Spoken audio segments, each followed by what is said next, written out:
ang sekreto kung bakit namin nahahawakan ang kumukulong langis. Mga kaibigan, maraming nagtatanong, maraming humihiling kung ano nga ba ang orasyon na ginamit natin. Nag-aakala yung iba na gumamit tayo ng orasyon para mapawi ang init ng ating ginagawang langisan. Marami ding naniniwala na ito may halong himag, kaya po siya hindi mainit.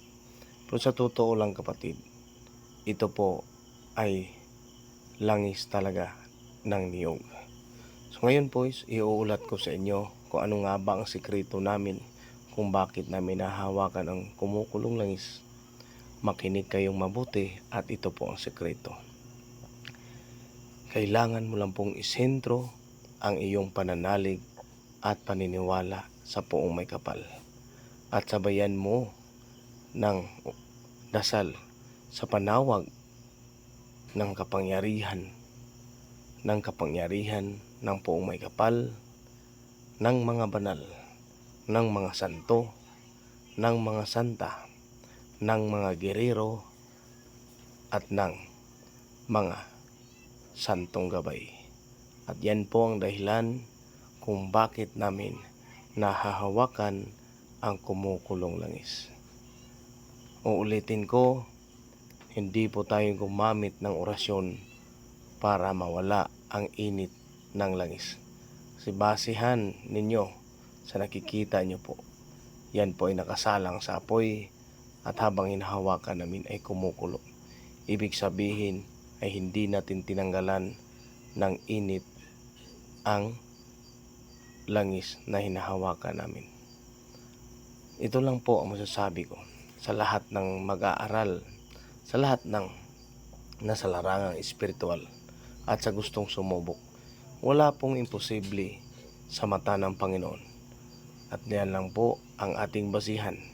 Kaya kung bakit natin nagagawa ang pasimpleng milagro na tinutukoy ng ating Amang May Kapal. Gaya ng kasabihan sa Biblia, kung ikay nanalig sa Poong May Kapal, ay walang hindi mo kayang abutin na abot tanaw ng tao. Mga kaibigan, ito tagapaglingkod ninyo, karunungan ng Diyos. Sa mga nag-aakala na may lamat, may ginawa dito para mawala ang init, ito lang po masasabi ko. Tulad na nakikita niyong humawak, sila ay katulad niyo din. Sa una nag-aalangan, pero kalaunan, gaya na nakikita nyo, paulit-ulit na din silang humahawak. Dahil sa totoo lang, sa una lang ang kaba.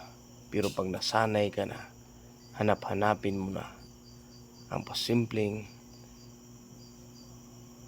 resulta ng iyong pananalig at paniniwala sa Poong May Kapal. Again, ang sekreto ay ang pagsentro mo sa iyong pananalig at paniniwala sa Poong May Kapal at ang panawag sa kapangyarihan ng mga banal na mga santo